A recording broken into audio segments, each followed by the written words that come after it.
اعوذ باللہ من الشیطان الرجیم، بسم اللہ الرحمن الرحیم۔ سورہ الاحزاب کا تعارف پارٹ 2 پیش کر رہے ہیں۔ یہ حالات تھے جن میں غزوہ احزاب پیش آیا۔ یہ غزوہ دراصل عرب کے بہت سے قبائل کا ایک مشترک حملہ تھا جو مدینے کی اس طاقت کو کچل دینے کے لیے کیا گیا تھا۔ اس کی تاریخ بنی نذیر کے ان لیڈروں نے کی تھی جو جلا وطن ہو کر خیبر میں مقیم ہو گئے تھے۔ انہوں نے دورہ کر کے قریش اور غطفان اور حذیل اور دوسرے بہت سے قبائل کو اس بات پر آمادہ کیا کہ اب مل کر بہت بڑی جمعیت کے ساتھ مدینے پر ٹوٹ پڑیں۔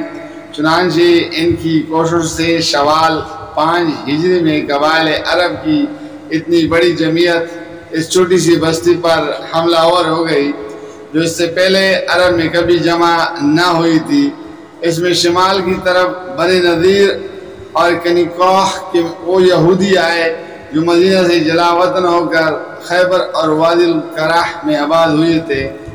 مشرق کی طرف سے غطفان کے قبائل بنو سلیم، فزارہ، مروہ، اشجع، سعد اور اسد وغیرہ نے پیش قدمی کی، اور جنوب کی طرف سے قریش اپنے حلیفوں کی ایک باری جمعیت لے کر آگے بڑھے۔ مجموعی طور پر ان کی تعداد 10-12 ہزار تھی۔ یہ حملہ اگر اچانک ہوتا تو سخت تباہکن ہوتا، لیکن نبی صلی اللہ علیہ وسلم مدینہ طیبہ میں باخبر بیٹھے ہوئے نہ تھے، بلکہ آپ کے خبر رساں اور تحریک اسلامی کے ہمدرد متاثرین جو تمام قبائل میں موجود تھے آپ کو دشمنوں کے نقل و حرکت سے برابر مطلع کرتے رہتے تھے۔ یہ قوم پرست جتوں کے مقابلے میں ایک نظریاتی تحریک کی فوقیت کا ایک اہم سبب ہوتا۔ قوم پرست جتے صرف اپنی قوم کے افراد کی تائید و حمایت ہی پر انحصار رکھتے ہیں، لیکن ایک اصولی اور نظریاتی تحریک اپنی دعوت سے ہر سمت میں بڑھتی ہے اور خود ان جتوں کے اندر سے اپنے حامی نکال لاتی ہے۔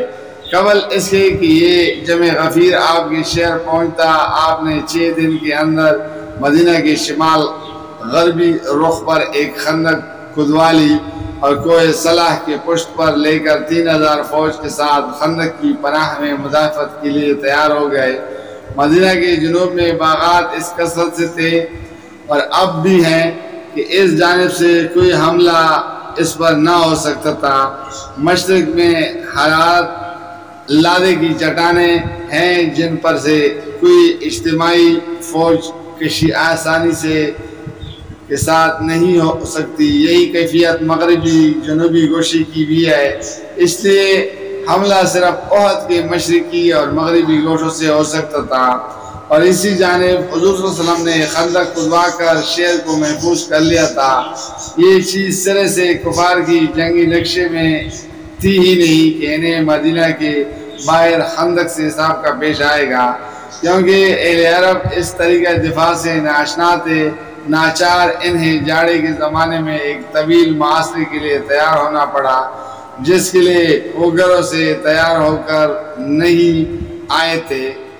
اس کے بعد کفار کے لیے صرف ایک ہی تدبیر باقی رہ گئی تھی، اور وہ یہ کہ بنی قریظہ کے یہودی قبیلے کو غداری پر آمادہ کرے جو مدینہ طیبہ کی جنوب مشرق کے گوشے میں رہتا تھا۔ چونکہ اس قبیلے سے مسلمانوں کا باقاعدہ حلیفانہ معاہدہ تھا جس کے روح سے مدینے پر حملہ ہونے کی صورت میں وہ مسلمانوں کے ساتھ مل کر مدافعت کرنے کا پابند تھا۔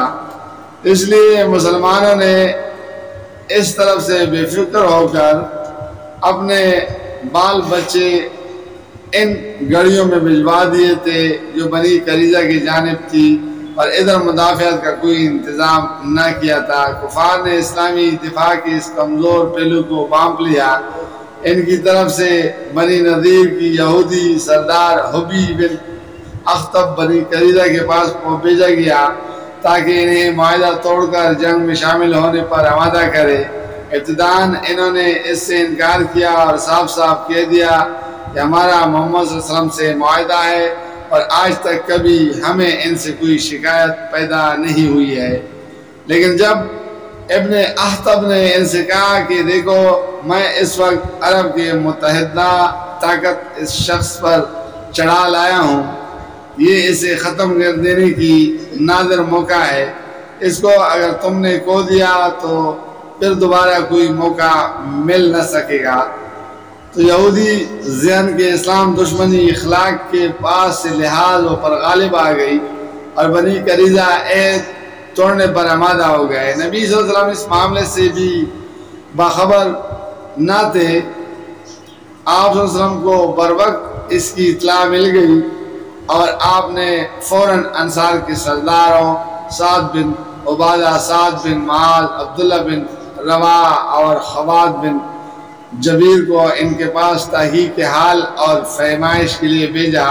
چلتے وقت آپ صلی اللہ علیہ وسلم نے ان کو ہدایت فرمائی کہ اگر بنی قریظہ عہد پر قائم رہیں تو آ کر سارے لشکر کو سامنے علی اعلان پر یہ خبر سنا دینا، لیکن اگر وہ نقض عہد پر مصر ہوں صرف مجھ کو اشارتاً اس کی اطلاع دیں تاکہ عام مسلمان یہ بات سن کر پست ہمت نہ پا جائیں۔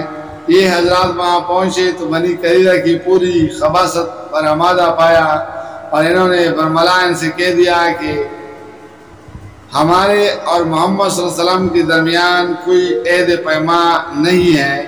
اس جواب کو سن کر وہ لشکر اسلام میں واپس آئے اور اشارتاً حضور صلی اللہ علیہ وسلم سے عرض کر دیا،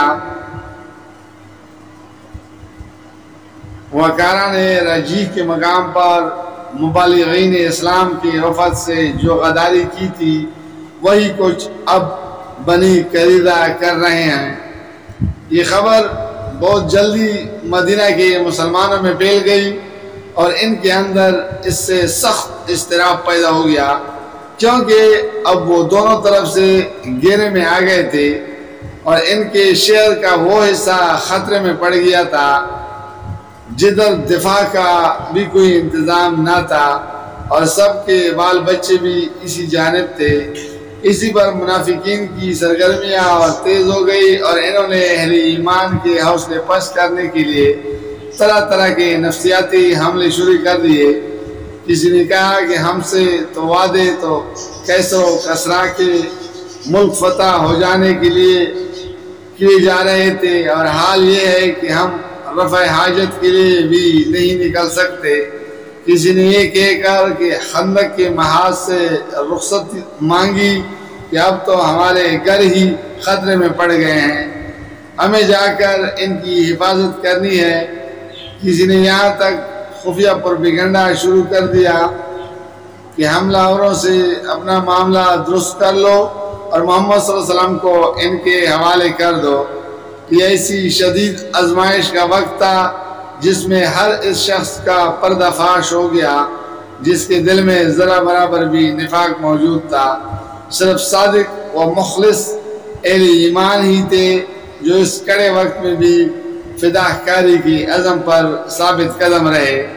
نبی صلی اللہ علیہ وسلم نے اس نازک موقع پر بنی غطفان سے صلح کی بات چیت شروع کی اور ان کو اس بات پر آمادہ کرنا چاہا کہ مدینے کے پھلوں کی پیداوار کا تیسرا حصہ لے کر واپس چلے جائیں، لیکن جب انصار کی سرداروں سعد بن عبادہ اور سعد بن معاذ سے آپ صلی اللہ علیہ وسلم نے ان شرائط صلح کے متعلق مشورہ طلب کیا تو انہوں نے عرض کیا کہ یا رسول اللہ، یہ آپ صلی اللہ علیہ وسلم کی خواہش ہے کہ ہم ایسا کریں یا یہ اللہ کا حکم ہے کہ ہمارے لیے اسے قبول کرنے کے سوا چارہ نہیں ہے، یا آپ صلی اللہ علیہ وسلم ہمیں بچانے کے لیے یہ تجویز فرما رہے ہیں؟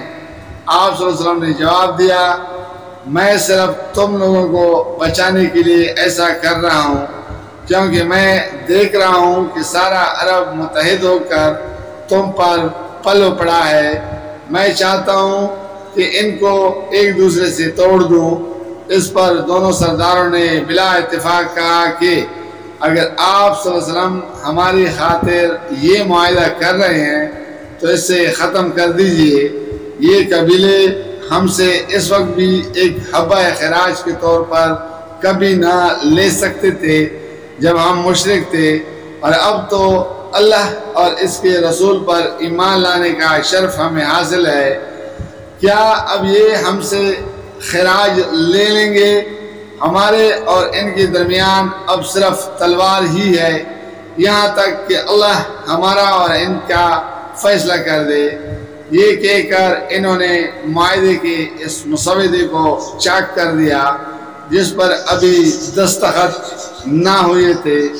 اسی دوران میں قبیلہ غطفان کی شاہ اشجع کے ایک صاحب نعیم بن مسعود مسلمان ہو کر حضور صلی اللہ علیہ وسلم کے پاس حاضر ہوئے اور عرض کیا کہ ابھی تک کسی کو بھی میرے قبول اسلام کا علم نہیں ہے۔ آپ صلی اللہ علیہ وسلم مجھ سے اس وقت جو خدمت لینا چاہیں میں اسے انجام دے سکتا ہوں۔ حضور صلی اللہ علیہ وسلم نے فرمایا تم جا کر دشمنوں میں پھوٹ ڈالنے کی کوئی تدبیر کرو۔ اس موقع پر حضور صلی اللہ علیہ وسلم نے فرمایا تھا یعنی جنگ میں دھوکہ دینا جائز ہے، چنانچہ وہ پہلے بنی قریظہ کے پاس گئے جن سے ان کا بہت میل جول تھا اور ان سے کہا کہ قریش اور غطفان تو معاشرے سے تنگ آ کر واپس بھی جا سکتے ہیں، ان کا کچھ نہ بگڑے گا، مگر تمہیں مسلمانوں کے ساتھ اسی جگہ رہنا ہے۔ وہ لوگ اگر چلے گئے تو تمہارا کیا بنے گا؟ میری رائے یہ ہے کہ تم اس وقت تک جنگ میں حصہ نہ لو جب تک ان باہر سے آئے ہوئے قبائل کے چند نمایاں آدمی تمہارے پاس یرغمال کے طور پر نہ بھیج دیے جائیں۔ یہ بات بنی قریظہ کے دل میں اتر گئی اور انہوں نے متحدہ محاذ کے قبائل سے یرغمال طلب کرنے کا فیصلہ کر لیا۔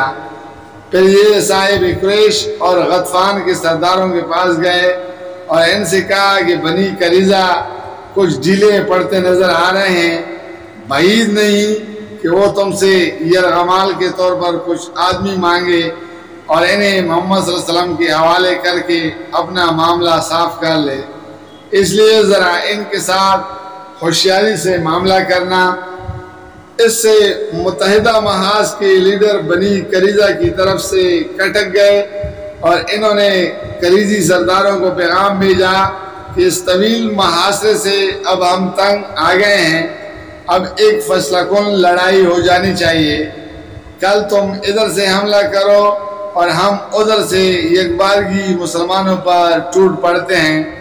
بنی قریظہ نے جواب میں کہلا بھیجا کہ آپ لوگ اپنے چند نمایاں آدمی یرغمال کے طور پر ہمارے حوالے نہ کریں، ہم جنگ کا خطرہ مول نہیں سکتے۔